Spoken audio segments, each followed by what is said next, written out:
What is up, guys? Welcome back to this episode of the Positionless Pod. It has been a little bit of a delay. We've been slacking, but really we've just been waiting for Mike to come back. But yeah, let's not. Sorry, I'm burying the lead here, guys. Mike's back. I'm here with not only the most wonderful, young, talented, positionless minds in the basketball landscape today. I'm also here with the best of the best, Michael Anthony Cruz. You're finally back from the Philippines, buddy. How was it? It was amazing. What's a highlight? Give us a highlight. I don't know why I'm here. Name your favorite moment. Yeah, I shouldn't be yeah. here. What's like your biggest takeaway from the trip? From the Philippines? You just want to be here. Give us a highlight. Yeah, I just don't want to. I don't want to be here anymore. You don't want to be on the Positionless Pod with the most wonderful, talented, positionless minds in the basketball media today? Nah, man, I'm excited to be back, man. Yeah, but then I play a lot of basketball in the Philippines. Huh? Don't make me blush.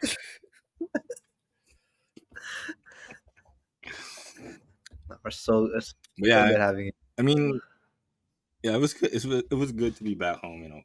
See family, friends. But yeah, we're back. Mm-hmm. We're so back. We needed this. Yeah. It hasn't been the same without you, man. Like, I know that you've been out there editing our videos, but like you're not there with us. It's not the same, you know. Me, Aaron, and Diego, there's only so much we can talk about without having someone glaze the Warriors every once in a while. Yeah. Oh, you'll hear a lot of that today. Glaze the Warriors every week. Yikes. 2-1 team. I don't know if that's deserved. But yeah. All right. We're back.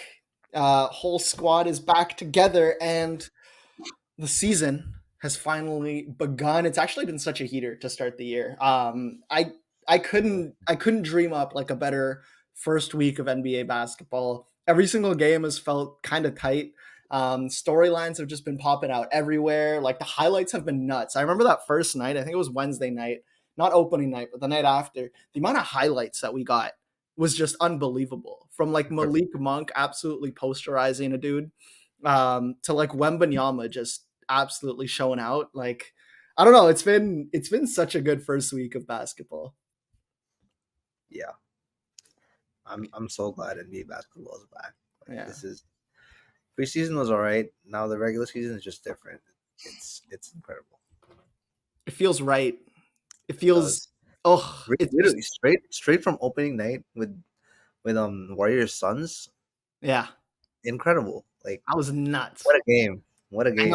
No, that was my favorite Warriors game of the year because they lost. It was great. It was beautiful, man. We haven't seen Devin Booker since, but you know, it's been a blast. And then that Nuggets Lakers game was absolutely nuts too. Like, I mean, Jokic just looks unstoppable. We'll probably get into that at some point in this episode. But it's we have yeah, dude. But Nuggets fans chanting, "Who's your daddy?" Like, they're right. I fear. Game. That's been great, man. I mean, like we've already had some of our theories like absolutely blown to shreds. Aaron's looking real foolish talking about the Orlando Magic in that way, and Mike's looking good. Congrats to you on your Nuggets. After they beat two irrelevant teams. Okay, buddy. Come on. What? Okay. Come on. Excuse me? They look good, man. Have more wins than the Lakers. Yeah, that's enough. Bro, the Lakers' depth is not as good as it seems it would be. I'm not gonna lie. There's a lot. That's literally my biggest takeaway, honestly. Actually. Oh, buddy. Who's their third best player? No spoilers. No. It's not actually one of the takeaways I planned, but now that I think about it, the Lakers' depth is definitely something we have to talk about. We probably will. Yeah. All things considered, I mean. We have Aaron here. So there's likely one person that will bring up the Lakers at some point this episode. They're actually playing later, no? Yeah. Yeah. The Magic Lakers play the Lakers tonight. Oh man, what a battle! Can't wait for them to beat another irrelevant team. What a battle! Yeah. All right. Oh, Yeah, so not to spoil it here, not to get ahead of ourselves, but today we will be getting into our takeaways from the first week of NBA basketball. This is going to be filmed on Monday. We are here on Monday afternoon, so like we kind of said right there, the Orlando Magic game and the Lakers game hasn't happened yet. That is later tonight at 10:30. So we won't be able to talk about those ones. But in this episode, we'll be going over the first 6 days of NBA action that we've seen so far. We'll be doing a takeaway, a sort of overreaction, maybe, if you really want to call it that. I call it adept analysis and predictive analysis. I don't know. I like to think that we're pretty grounded. We don't need to call it overreactions, but we're going to be getting into one of everybody's overreactions or takeaways from the first week mm, of NBA basketball. Let's just get right into it. yeah. Should I go Yeah. first? I feel like Go I've been ahead. talking a lot. Yeah. Does someone else want to go first? So I can like, preserve my voice a little bit here. I vote Mike goes first because Yeah, Mike, you want to go first? we haven't heard from him in a while. Yeah, I need to hear more. Oh, Sure, that's a good sure. idea. You want to start off with a banger right Let's here, huh? go. Let's get it. Absolutely, bro. Okay, so what do you call it? In-depth analysis? What do you Yeah, call it? adept analysis, predictive analysis. It's not Predictive overreactions. We're analysis. smart guys. We look at It's not an overreaction, but yeah, I Sure. mean, Chris Paul makes the Golden State Warriors the second best team in the West. Like he looks so good in Golden State so far. Like um, he just cleans up a lot of what Golden State struggled with really since even the championship year. Like the non-Curry minutes, he's getting to take care of that. Through the first 3 games, he has 28 assists to 5 turnovers.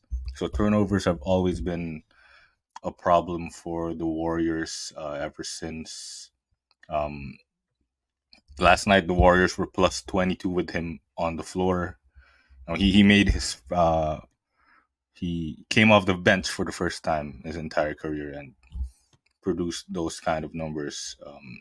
He didn't really shoot the ball well. He just had 8 points. He had 7 assists, but his impact, you know, especially in this second unit, he just makes sense in the second unit. So, okay, 19 minutes this season with Chris Paul, Dario Saric, Gary Payton, Jonathan Kuminga, and Moses Moody. That lineup has a net rating of plus 4.9.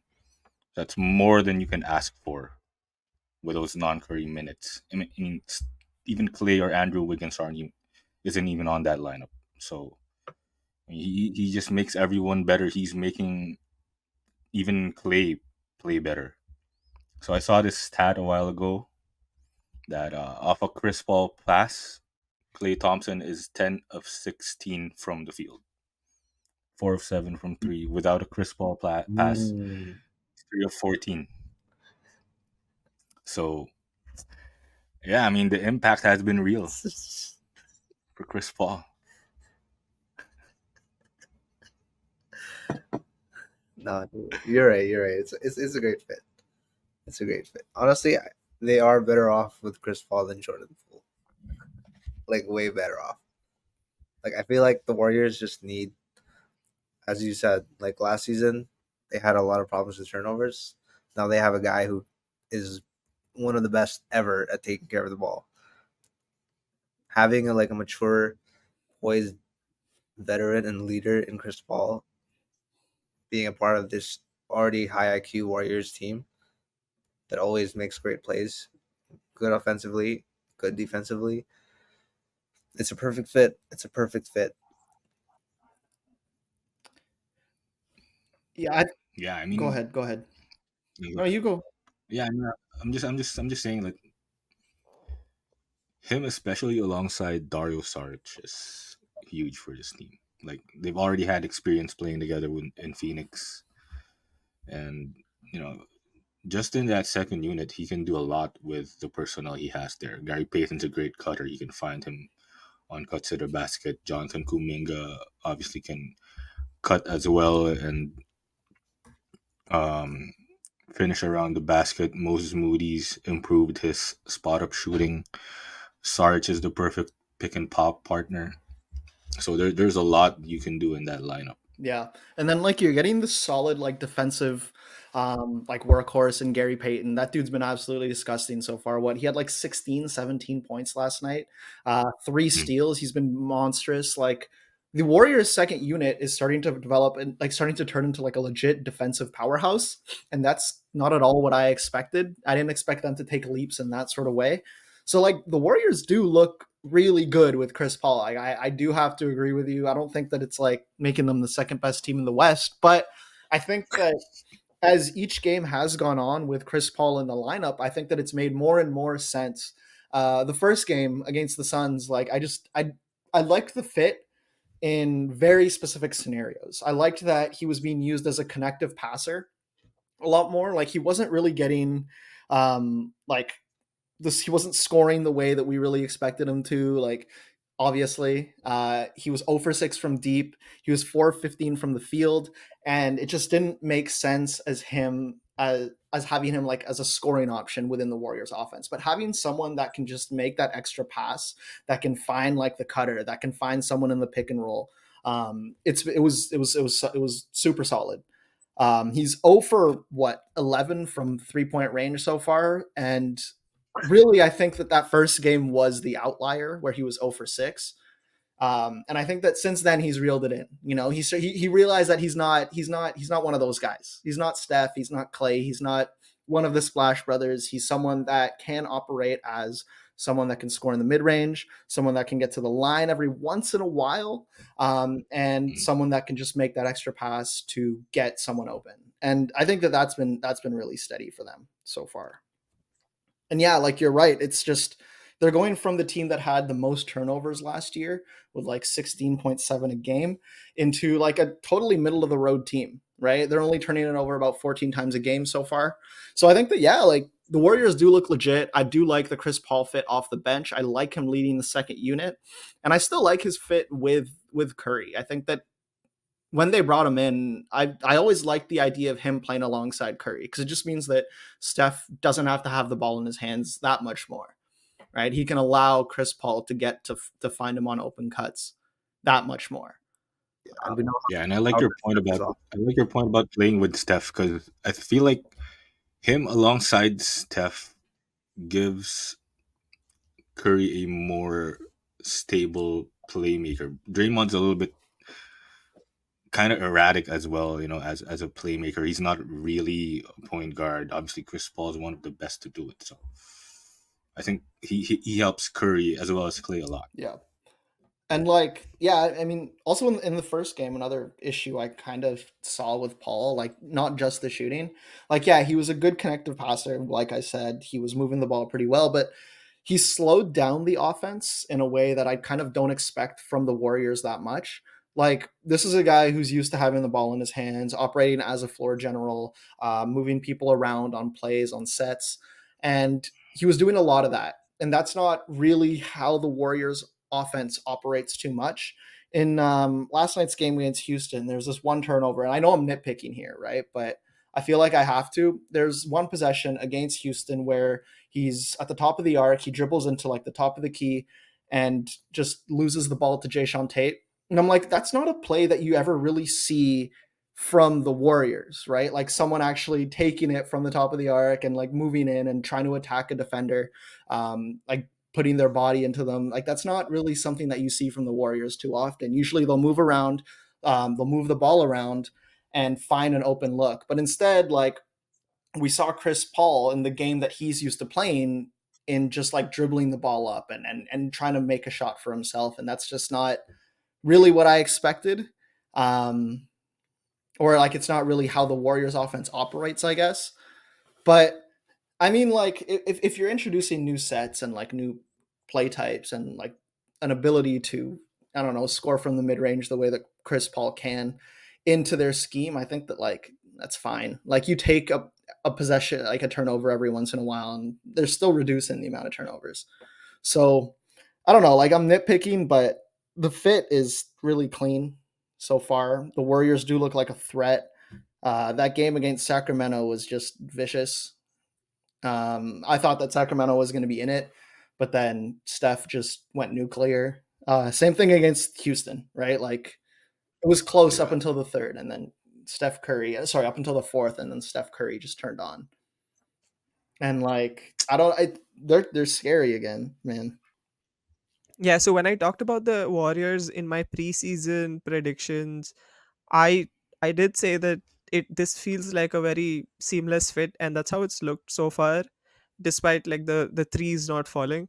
And I think Chris Paul buying into that bench role is just been a big part of it. Like we saw some players, like I don't know, that rhyme with Bestbrook, don't accept those bench roles immediately, but when players like Chris Paul do, you can see how much they impact the game. And it's also like that one play where he kicked the ball away from Sabonis. Like that along with what Draymond does is going to be one of the dirtiest duos in the league.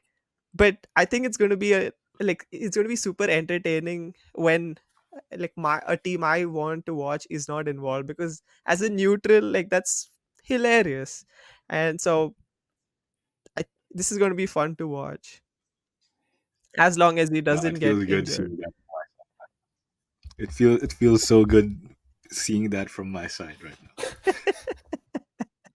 I need more of those. I think the Warriors are still going to struggle against guys with really good bigs, though. Yeah, Like, even Nurkic had his way against the Warriors in the first game of the season. Yeah. yeah. Like he was absolutely dominating the paint, which is something like nobody expected. Like Yusuf Nurkic, and then like the next two games, Nurkic kind of just disappeared, and that's without like guys like Booker and Beal out still. But I mean, I guess that makes sense because Booker and Beal will actually make it easier for Nurkic to score. But still really bad performances from him in the last two Suns games. But yeah, no, I mean, I definitely want to touch on that like big point right there with Golden State. I think that they're going to get murdered by teams like the Lakers, right? Like they do not have the size to compete. They went up against like the Rockets, who are like the worst rebounding team in the league, and the Kings, who like Sabonis is a good rebounder, but like we saw what the Warriors did to Sabonis last year in the playoffs, but we saw what the Lakers did to the Warriors in the playoffs as well, right? And they've only gotten smaller with the addition of Chris Paul. I mean, Saric is like a solid stretch guy, but like he's not gonna get you, like he's not gonna be that physical down low against teams like the Lakers. And I feel like when we're looking at like the biggest competitors in the West, it is teams that are gigantic, right? Like I don't know how the Warriors are going to take on the Nuggets. Like they just don't have the physicality, the size to compete. I don't see how they take on the Lakers. Like I don't know how you're going to deal with AD, right? So I think that that's still like the big question when it comes to how the Warriors do. I think that like regular season wise, that they can absolutely be like maybe like Mike said, the second or third best team in the West. But I think that when it comes to the playoffs and you're getting put into a series against like bigs, against these gigantic teams, I don't see it. And I think that Chris Paul, like, yeah, like he's moving the ball well. He's adding another cog to this offense. He's turning the second unit into like a legit defensive team that just does really well in the point of attack. I don't see how they're going to compete with like just bigger squads. Yeah, that's fair. We still got to see how they match up against the Lakers or the Nuggets. Yeah, and like that's really all you need to concern yourself with, right? Like who else should you be worried about? Like the Pelicans, bro? Like the West isn't that big a conference right now, right? And I think that there's a lot of ways that they could easily survive, especially in the regular season in the West. So like I don't think you're off base in saying that again, like they could be like the second best team in the West. But when it comes down to it, like the hole is clear within this team, and Chris Paul doesn't save it. And I wonder if like because of how steady the Warriors have looked so far, I wonder if there's that much more reason to kind of make a deal, like get rid of Moody, get rid of like Kuminga's good, but I think you should still package him for like a legit big and size. Like go after like a Robert That's Williams or something. It would suck to let go of Kaminga, but if it in return it gets them a really good big, like starting big, yeah. that'd be great. That would solve a lot of their problems because that's basically their only real problem outside of injury concerns, obviously, Yeah. from Clay and Chris Paul. Yeah. All right. Anything else on the Warriors? Are we good? They're not the We're same. good. We're at 22 minutes, man. That's fine. That's fine. That was like 15 minutes on the Warriors. Aaron. All right, man. What do you got? What's your big takeaway from week one? When we did the coaching hot seat tier list like a month ago, we made the mistake of putting Darvin Ham in tier 4 instead of tier 5. 3 games into the season, Darvin Ham continues to look like a fraud, and it just sucks. Like the last year the excuse was it's his first season, the roster is a bit all over the place, and so he still got a pass when his coaching did not look like the best. But this season, right from training camp, he was given a contending level roster, and yet the team looks clueless sometimes on the court. Sure, it doesn't help that Austin Reeves and D'Angelo Russell are having horrible starts to their year so far, but it's also the rotations, the plays that just make no sense. Like their last game against the Kings, Christian Wood just went off in the first half. Okay, he didn't miss a shot in 13 in almost 14 minutes. He had 11 points, 3 of 3, and then he just doesn't play in the second half. This is the same guy who was like KD's stopper in the previous game in their only win so far, and then now he's just being discarded. Rui Hachimura in the third quarter came in when the team was down by 7. He scores 10 points and just doesn't see the court after that. Sabonis got fouled out. The Kings were forced to go small. He puts in Gabe Vincent to counter that. When you have guys like Rui and Christian Wood, so and then even when that happened, like he still had AD on the court. AD had 0 touches after Sabonis got fouled. How do you like? There's way too many things here that just cannot be justified. Like Cam Reddish keeps getting minutes. Max Christie had so much potential last year. He showed some of that, and he can barely feature. While Cam Reddish is an occasional, like he gets minutes here and there. I don't know. Like Gabe Vincent, bro, getting Awful. yeah, Awful. getting guards from Miami Heat. Like you fool me once, it's on me. But you fool me twice, this is on the Lakers, man. They saw it with Kendrick Nunn, and they're like, I'm gonna do it again. Uh, Yeah, I don't know, yeah, man. it's Like the looking roster good. isn't. Great. Yeah, the players aren't playing well, but the coaching has been far worse. Yeah, see, there's a lot of problems going on here. I mean, we kind of saw it with how much they struggled against the Suns as well. They needed like the heroics of LeBron James in order for them to win that game with Booker and Beal out that game, which was ridiculous. It was ridiculous. Like the Lakers' depth is definitely a cause for concern right now because I feel like the only two reliable guys they have outside of LeBron and AD really are Hachimura and Christian Wood. And I think they should definitely get more minutes because Christian Wood getting only 13 minutes against the Kings was insane, considering just as you talked about, like how well he played in the first half. I don't know how Darvin Ham just refused to keep him on the just refused to let him get on the court, but that's how it is. Like Gabe Vincent hasn't been looking good. Cam Reddish, I don't know, man. Definitely not that guy. Jackson Hayes, no sir. Hey, He didn't do anything wrong last night, man. But sir, He Yeah. had 7 minutes, 4 points, didn't miss a shot, hit both his free throws, had 2 rebounds. I know. But like, Just saying, obviously, you is he should give really Rui those like minutes a instead. rotation player? Yeah, Yeah. he's not a rotation player, especially for this Lakers team, man. That's the thing, and obviously Austin Reeves has been very disappointing to start the season. I feel like Austin Reeves isn't really gonna get much better. Like he's still gonna have his moments. He's still a great glue guy for this team, but he's not really gonna pan out to be even close to an all-star level type of player that Lakers fans think he's gonna be. Well, I'll tell you what, he better do better than one for He's 12. he's gonna be better. I know he's gonna be better. I'm not worried about Austin Reeves. It's just if we're talking about his potential, he's not gonna be like great, you know. Yeah.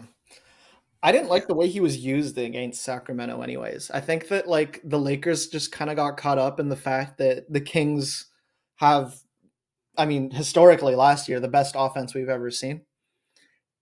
Reeves isn't a shooter like that. Like, why is he taking 8 3-pointers? This is a guy that gets to the paint, draws fouls, and like that's just not how they're playing him right now. And I think that again, like that's an issue with coaching. Also, like, I mean, that first game against the Nuggets, the whistle just wasn't going their way. You definitely expect Reeves to be getting more free throws than he got. Like, he still got seven shots at the line, but it's Reeves. Like, you expect him to get a lot more than that, considering how much he was attacking the paint against the Nuggets. But we saw him kind of change his MO in the next two games, where he was just spotting up on the 3-point line a lot more, and that's not what I want from him. Like, I want him to attack. I want him to get to the rim. Like I want him to get the ball at the perimeter and then go into the paint. Like that's how you get your points, Austin. Like I don't care that the Kings have like they were one of the best 3-point shooting teams last night. Like if you're not going to get the buckets that you're good at getting, I think that like why would you play another team's style at the end of the day? Like that's bad. Like 1 for 8 from deep, bro. Stop shooting it.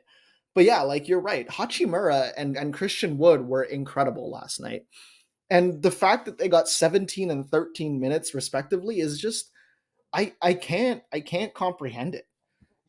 Like play to your strengths. It just it doesn't make sense. And like they're both hitting their threes. Like if you want to play that perimeter style to counter the Kings, put in the guys that are hitting their shots from the perimeter, man. What's wrong with you? I don't I don't know, man. Yeah, Gabe Vincent, that dude sucks. Um, He'll that probably have a few dude games where he drops like sucks, man. 15. Yeah, he's still adjusting. Dude, to what, bro? To new speeds on the treadmill? Bro's doing cardio. 31 minutes, 202 stat line. What are we doing, bro? What has he added to this team? How do you go 31 minutes in a game? You're not like a good defender. Like that's not why they signed you. I understand when like Tony Snell might have like might put up like those zero stat lines, right? I understand when like Matisse Thybulle puts up triple single stat lines. Like that's I don't expect him to get to take shots. I don't expect PJ Tucker to take shots. You're bringing them in there for defense. Gabe Vincent's not that. He's a solid shooter. He's a solid offensive creator. And you play 31 minutes. You finish with 2 points on 3 shots and 2 assists. Like I don't. That Yeah, doesn't make sense. I don't know how you play 31 minutes and only get 3 shots off He didn't do anything, as, bro. as a scorer. It's bad. It's just so bad. Like put in guys that are actually producing. You're playing what is going to be one of your most like potent rivals in the West. The Kings look good. And you're playing like you're not playing you're not playing your best players in a game like that. I don't know. And then they're putting way too much on LeBron so far. This is Yeah. bad. First Yeah. first game, he was supposed to have a minutes restriction, like a 30 minute. Was it 30 minutes? Yeah, something like that. A 30-minute 30 restriction. He only And played then 29. second Yeah. game he already played over that because they needed him to Yeah. against Phoenix. And almost And 40 against gonna- the Kings. You're forced to play LeBron over 30 minutes. Like it's not gonna be good. It's not a good look. And he's 39. Like he can't be playing heavy minutes every single game now. Yeah. And Like like he's still really good. He's still really, really good. He's still a top 10 player in the NBA. You like the value is still there. But if you're gonna have to, risk his health over playing him 35 minutes a night, it's not gonna be good. yeah, if It you're will. asking his like primary scoring system to take it coast to coast, like to grab a rebound, take it in transition, and like play like a freight train at 39 years old, like come on, man. You brought in Christian Wood and Rui Hachimura to like alleviate that from him. Not to say that either of those can produce at anything close to LeBron's level, but like they're not even playing him in sets that would kind of help him alleviate the workload. The way that LeBron is being played is like in transition. He's murdering people driving to the basket. It's gross.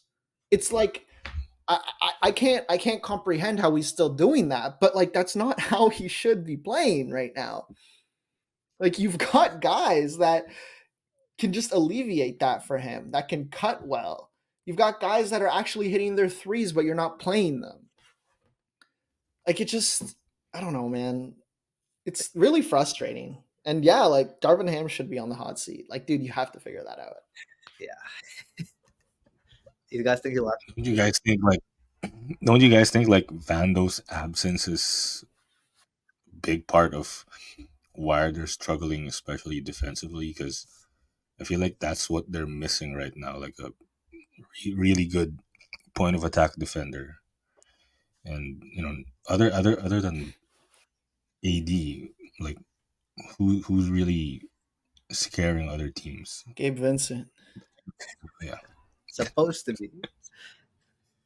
No, you're right. Like Vando is a big loss for them. Like he's just another solid depth piece, and like he's just such a good defensive presence. But I mean, like I think that the biggest issue right now is just like the rotations and the guard play. Yeah. Like that's it. Like these smaller guys in the backcourt just he can't play with these cats, bro. And like even I agree, like it is a loss not having Vando, but if that is the reason why your team is struggling, that's I don't think Yeah. you can blame that on just Vando not being there. Yeah. And let's be honest, like they faced probably 3 of the 4 teams that are probably going to be in the top 4 in the West so Yeah. far. Like that's the most disgusting opening schedule I think in the league, right? Like Nuggets, Suns, Kings. That's vicious. And like I think that we need to maybe take everything that we're saying here with a grain of salt, but we're here to react. Um, but I mean, like, those are the teams you're going to be playing in the playoffs, right? And so Exactly. you want to see the Lakers have those good performances against them early on, and you want to see this team figure out those rotations early on, so that when you do face up with them in April and May, like they don't look like these terrifying foes that like Jokic kind of just looked like in night one. All right, Yeah. Diego, you're up, man. Okay, so Chet Holmgren is incredible. He does not look like a rookie. He looks already like very mature as a player. Yeah, there's still some things he's gonna learn. He's still gonna grow a lot, and he still needs to put on some weight, or he needs to get fatter, as Jokic said. But he already looks serious. The first 3 games, 2 of those games were incredible. First game was rough.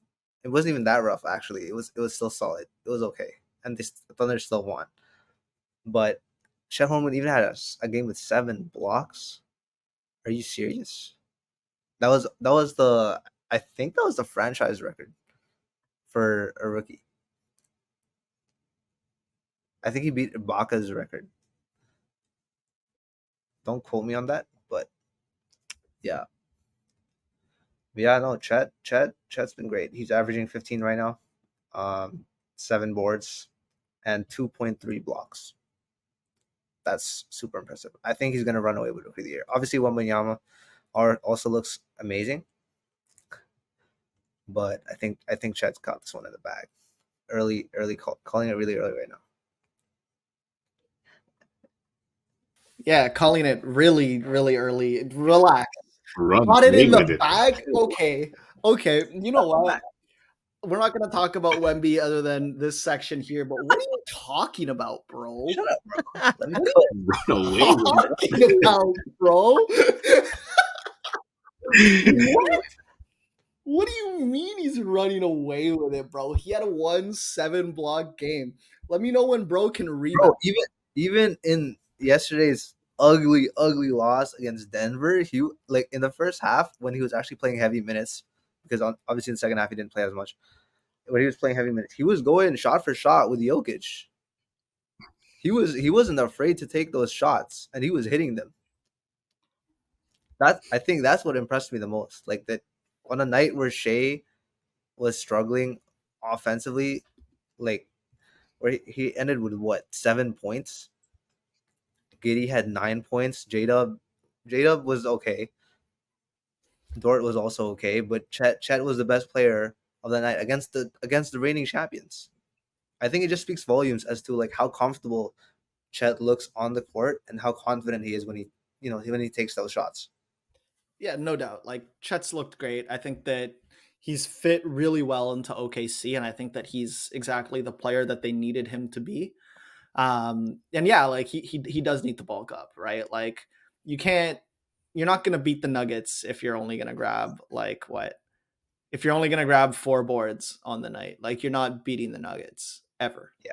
Like and that's kind of like you don't want like we're not expecting the Thunder to beat the Nuggets, but we're expecting them to compete. And we didn't see that unfortunately, but you're right. Like Chet has looked great. I mean, his shooting from deep has just been absolutely impeccable, and I think that like if his offense is at this level consistently the whole year, like yeah, like there is a legit more than a legit, like a very good conversation around him like beating Wemby for rookie of the year. Um, his offense has looked stellar. I think that he's fit really well with Giddy and SGA as like the team's two playmakers. His rim protection has obviously been awesome, but like, dude, his 3-point shooting, man. Like, I love that. That's another aspect that he brings to this team, like the spacing.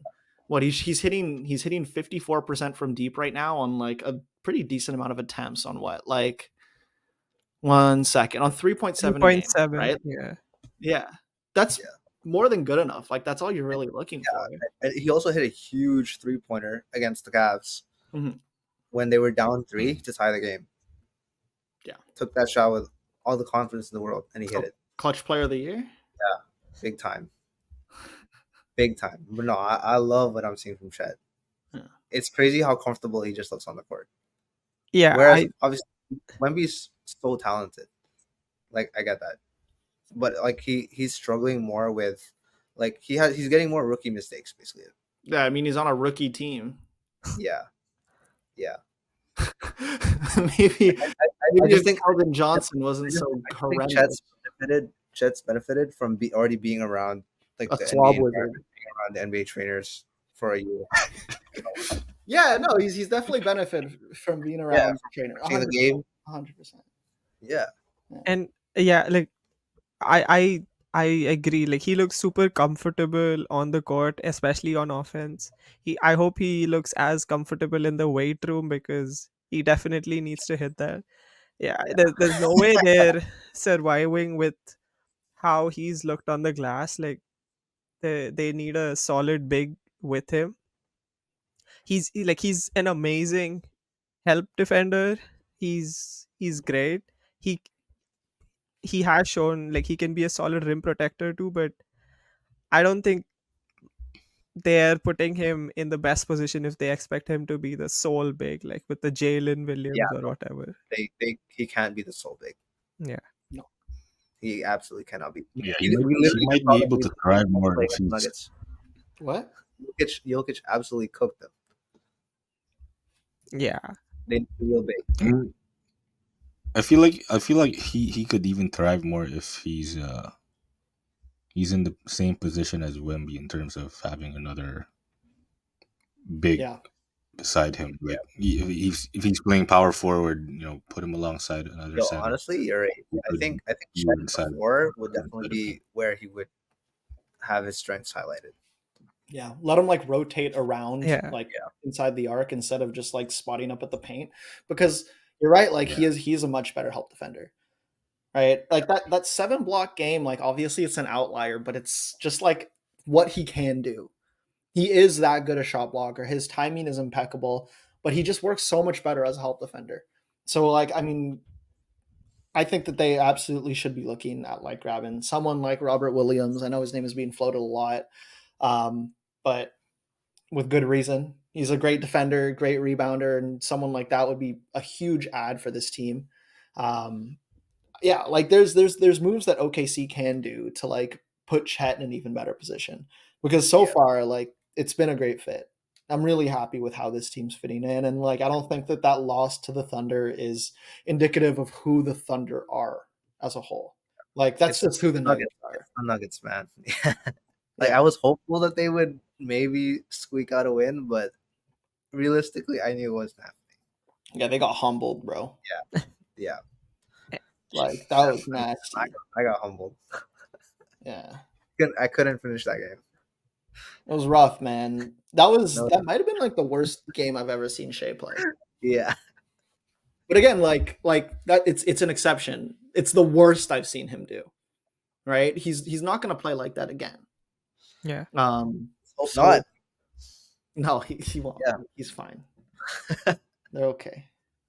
Yeah, no, I mean Thunder looks solid. I think that the preseason hype that they real. were given by almost everyone is fair. It's Yeah. warranted, you know. And I'm not off this train at all. I still think that this is like a top 5 or 6 team in the West. Top 6. But yeah, Top 5. 6. Top 5. Okay. All right. Okay. Okay. Whatever you want to tell yourself, man. Top 3. Yeah. Oh, do you think they're over the Mavericks? No, you're right. I have them over the Mavericks. You're Yeah, I right. don't think so. Mavericks are 2, bro. Mavericks are 2. Don't sleep. All right. I've seen enough, man. Okay. Anyone else got something to say about the Thunder? Are we good? Yeah. We're good. Said everything I needed to. Yeah, man. Top 6. Imagine if Wemby had a slob wizard, bro. We might have a chance at Rookie of the Year if he had a slot wizard, honestly. Okay. Jeremy Sochan doesn't work. No, I don't think so. I don't think Jaron Sunshine's a slot wizard. I'm good. Not after that 40-point blowout last night. I'm good, man. Yeah. Okay. All right. I guess I'm up. This is so. I guess I'm up, man. Yes, you are. I guess you are. Damn. All right. So I'm looking at the East, and obviously, you know, like the Bucks and the Celtics are like the top 2 teams there. But I was fully off the 76ers train. Like I thought that this team would suck. I thought that No. there was way too. Can I talk? No, yeah, go ahead. What are you doing? Are you offset, bro? I'm emphasizing that, yeah, you did say You the giving Sixers. me ad lib, dog? You said the Sixers were going to be awful. He's in the background, like, yeah, okay, Yeah. 21. You said the Sixers were done. Give my money for fun. They're over. Yeah, I thought they were done. I thought it was done. Yeah. I thought that there was like way too much drama surrounding the organization. I thought that Nick Nurse wasn't that guy. I thought that Embiid without Harden just wasn't going to be him. I thought that Maxey without Harden just wasn't going to be him because he just does so well off ball. I didn't think that they had, you know, the depth pieces to contend. I was really low on the 76ers. I was so wrong, man. I think that regardless of where this Harden saga goes, I think that this is absolutely a contender in the East. If Harden, I mean, they got Harden on the sidelines last night watching the game in street clothes. And like that's kind of wild that they even got him to do that. What's I his mean, there were reports of him like not being allowed into the team plane. I don't know. There's a lot of chattering going on, a lot of yapping surrounding the saga. But like, regardless of how it ends up, I think that the Sixers are in a great position. I think that should Harden come back, and I've been pretty staunch on the fact that it's over. But should he come back, this is a top, like this is a contender against the Celtics, no doubt. If he doesn't come back, I think that that's fine as well. I think that regardless of what the package is, like let's say he does end up with the Clippers, and let's say that Terrence Mann finally becomes touch, finally becomes like unprotected, like where they let him actually like if Terrence Mann stops being, the foundational piece of this trade, if they're actually like, you know what, Terrence Mann isn't actually that valuable, you can absolutely have him. Um, if he does end up with the 76ers in a package, including like Norman Powell and Robert Covington, I think that that's fine. Yeah. And I don't think that they need necessarily like another guy of Harden's caliber when the rest of the team is producing at the level that they are. Like if they just bring in solid depth pieces and good players and guys that actually play basketball to play alongside Harden and Maxey, I think that they're fine. Maxey's just been out of this world. In a way more on-ball role than I kind of expected from him. I mean, he's just completely and utterly succeeded. He's been absurd, man. 30.3 points a game, right? Like he did injure his hand in the last game, but hopefully he's back soon. I mean, look at this. Let me go over some of his stats. So 30.3 points a game, 6.3 assists a game, 6.7 rebounds. He's hitting, his splits are 50, 56, 91. Like, that's stupid. His true shooting is 68%. Like, he's taken the next step, and he's turning the Sixers team into a real competitor. And Embiid just hasn't slowed down. He looks like MVP Embiid. And I think that discussion around him not being able to compete with like Jokic or Giannis in the MVP race is like completely unfounded. Like he should be leading the race for MVP right now. Yeah. But yeah, I mean, Nick Nurse has looked like he's having fun for once in a while. Like for once. It was probably more fun that he beat the Raptors. Yeah, probably. But I mean, they also just look disgusting in general. I think that he likes having a team with a bench. I like that he likes having, someone like Kelly Oubre come off the bench, and star players that are actually like demolishing, and then role players that are producing. Like D'Anthony Melton has been a great role player, right? Another great ball handler for them. He had 8 assists against the Blazers, like really solid, like no downside to him playing. Tobias Harris was like 8 of 11 from the field and 24 points, and just knocking down the threes when he needs to. Kelly Oubre, obviously, he had that first game that was just out of this world. He's slowed down since then, as he should. But yeah, man, regardless of what happens with Harden, even if they choose to wait it out until the deadline to see if there's like a better package out there, I think that they're fine. Yeah, I agree. Yeah, they're gonna be okay. I don't think they're obviously still not better than the Celtics. Probably not even the Bucks, but they're still gonna be top 4 at least in the East. Top 3. I mean, 4, come on now. No, there's no other team better than them. Or at least. There's no team other than the Celtics and Bucks that is better than the 76ers. And even then, like, do you really think that they can't compete with the Bucks? I think that they've got better role players. I mean, we already watched them play. They did compete with the Bucks. So, but at the end of the day, I don't think they're better than the Bucks. Bro, like Dame needed 39 points to do it. Like, it's fine. I'm not like, this team can absolutely compete with the Bucks, and I think it can compete with the Celtics. If you're nitpicking like that, like Dame needed 39, but you also needed Kelly Oubre to be 9 of 11 to keep it close. So he's that guy. I don't think that one game is going to be indicative of how it's going to be. But I agree with most of what you said. But my only concern is like the first few games, Maxi and Embiid have both shared playmaking duties. Melton has contributed as well, and they have looked solid. I don't know if this is sustainable for the entire season and especially the postseason where Embiid has historically struggled. I Mm. I don't trust him to be your like one of your primary playmakers when it gets to that time. I I definitely think they need to make like a Brogdon trade here. Uh like you they can use Terrence Mann and maybe I don't know PJ Tucker or someone to bring in Brogdon, have that natural playmaker because sure Maxi is great so far. Like I think he can keep up the scoring. I don't think he can keep up this playmaking that he's got right now. Like 6 assists with just like one turnover a game, 3 games he's looked absolutely amazing. I don't think he carries that. So yeah. No, that's fair. Like those are insane numbers. And I mean, he always puts up those numbers against the Raptors, so it's kind of to be expected there. But I mean, like he's clearly taking the next step, right? I think that that's undeniable.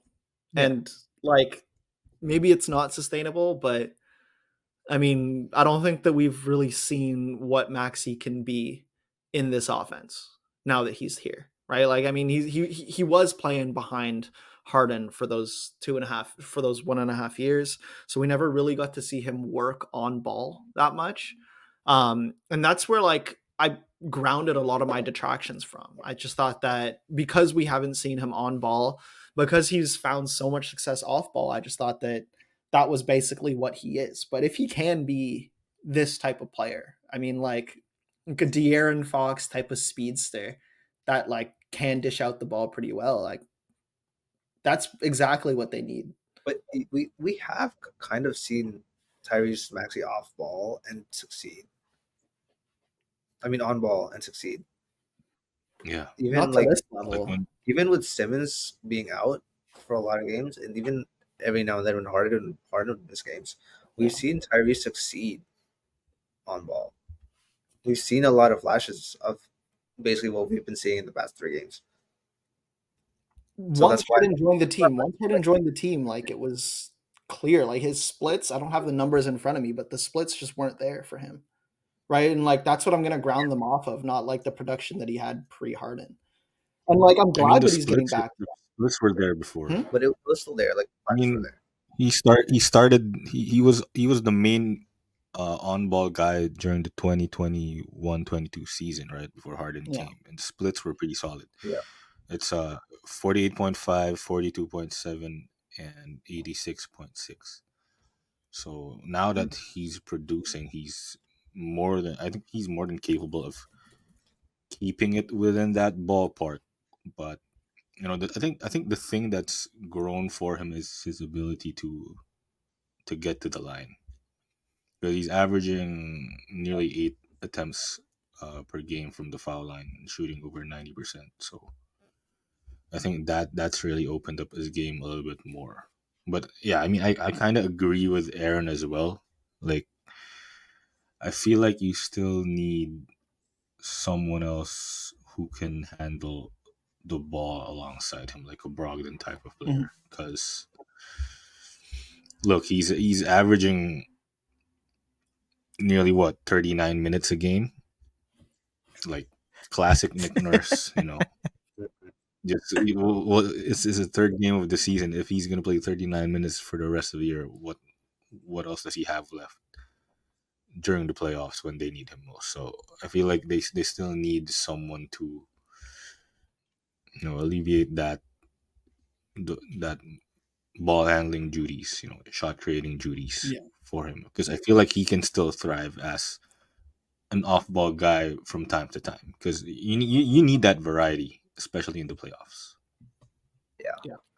And that's the thing. That's I don't really see them as contenders exactly unless they get a really good trade package out of Harden. Because 9 out of 10 times, I still think the Bucks and Celtics are beating this team in the playoff series. Like, they can compete in a lot of the games for sure. And Embiid alone is obviously reigning MVP, but again, he does fall short in the playoffs, as Aaron mentioned. Like, I don't know. I'm not confident in the Sixers team to be a contender. Yeah, I'm not super confident either, but I have to admit this is much better than what any of us would have predicted them to look like. Like they've absolutely blown out like the sure it was only the Blazers and the Raptors, but they were much superior. And Mhm. I, I sure it also came to them playing almost 40 minutes a game, but that's like Mike said, the Nick Nurse special. Yeah. And like Embiid was healthy last year, right? Like Yeah. this isn't I don't think this is like the same fragile dude that we've seen in years past. Like he was healthy, right? Yeah. Like there has been a change in his health and his physicality. And I think that like I'd hope that keeps up. I mean, I don't like the Sixers, but I'd hope that keeps up. Yeah, but I feel like regardless, Bro, like doesn't really matter what you put around Embiid. He's still the yeah, guy, he's man. Like bro, like he's been pretty fraudulent the last few years in the playoffs. So how do you go from averaging 33 a game unserious. No, completely unserious. And bro, to 23 in the yeah. playoffs? But like I don't know. My Like take with the Sixers is like they're succeeding. Like it was a 1-point game against the Bucks. Like it was a fake 1-point game because yeah, it was somebody who hit a someone last hit a second. last second like banked three. But like Yeah, Also, like the Bucks were in the lead for most of the game, it's fine. and they even had like a 15-point lead at one point. Yeah, and then they clawed back. I think that's kind of telling of like who the Sixers can be. And like they're doing this all the while $35 million to their salary cap is tied up in a guy that's not playing. Like if you're getting those $35 million to go towards a couple guys that actually do contribute to your rotation, like you can only like they're only gonna be better than what we've seen if they actually get guys that play basketball. Yeah. it's like we've said this before already with Ben Simmons. Man, I mean, it's a tough road trying to hype myself up to believe in the Sixers when there's always this much drama. Yeah. But we try. All right, I think that's it. That's all we got. Yeah, an hour. That's it. All right, we did it. That's it. We kept it at an hour. I'm proud of us, man. Yeah, so that's week 1 of the NBA in the books, guys. It's been a pleasure. It's been a slice. I don't steal my thunder, dog. What's wrong with you? No, I knew you were gonna. Let me say it, bro. Oh, go. Say it. Have some respect. Cook. Unbelievable, man. But yeah, I mean, it's been a slice, guys. It's been really nice having everyone back. We gotta put that on a shirt. I know we should. That'd be hard. Start selling merch soon. But no, it's been great. I'm glad that all of us are back. I'm glad that the NBA is back. Just so happy about all of it. That's all for this episode of the Positionless Pod. You can check us out, obviously, on socials at the Kickout on Instagram, Twitter, and TikTok, as well as obviously our YouTube channel. Everyone say hi to YouTube. Hi, YouTube. Hi, YouTube. Yeah, make sure to follow along on Spotify, YouTube. Make sure to rate and review, like and comment, all of that jazz. Yeah, signing off for Aaron Matthew, Diego San Agustin, and Michael Anthony Cruz. The comeback, the return of the king. I am Kai Gamage. Thank you for listening to this episode of the Positionless.